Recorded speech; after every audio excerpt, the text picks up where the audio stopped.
हाय friends, जय Jagannath. Welcome to my YouTube channel. आपण माने केमती अछंती? मैं आशा कर आपण माने बहुत भले थे। चलतु आज किसी नुआ प्रकार चुंगुड़ी तरकारी बनैबा। जदि आपण मानको वीडियोटी भल लागिबो लाइक कमेंट सब्सक्राइब निश्चय करिवे। चलतु ए बनैबा चुंगुड़ी तरकारी। आसंतु देखिबा चुंगुड़ी तरकारी।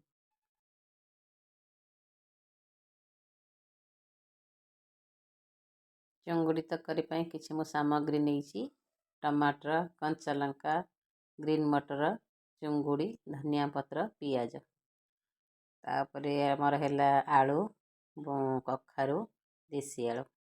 प्रथम आम कड़ाई बसैबा, तेल पकईबा, किछि जीरा दबा, लंका दीटा पकईदबा। भलसे पाची आसिलानी तादेहरे आम तेजपत्र दीटा दबा। एबे आमे पियाज पकई नबा। पियाजटा को भलसे ही आसिला परे तादेहरे आमे कस्तूरी मेथी पकईबा। ताको टे भाजी नबा। पियाजटा एबे भलसे भाजी ही आसिलानी। लूण टिके पकई नबा। तादेहरे टिके आमे लंका गुंड पकईबा। भलसे ही आसिलानी। एबे आमे तादेहरे 2 चमच अदा रसुण पेस्ट पकई नबा।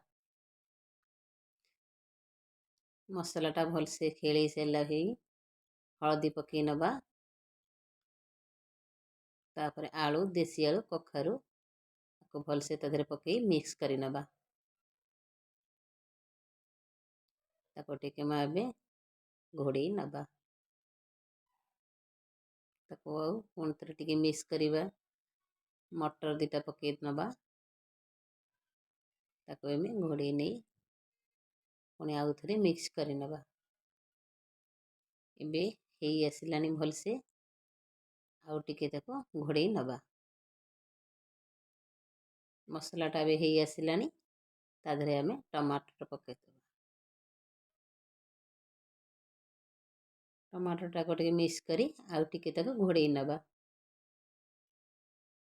तापरे पुणी हेई आसिलानी एबे आमे ताको भलसे मिक्स करी नहीं पानी टिके दबा। परिवाटा भलसे सीझी जाइछि। अल्प पानी नबा।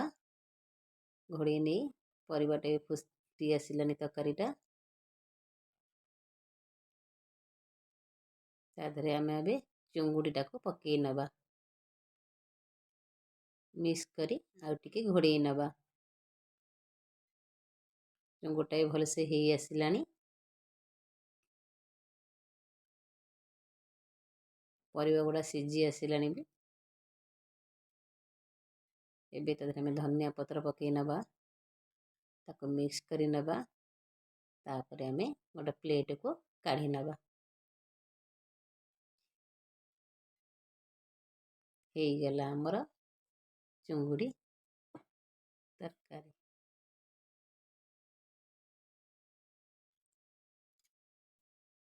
एबे तादेहरे काटिकी रखिथि धनिया पत्र, कंचा लंका दीटा गार्निशिंग करदेबा।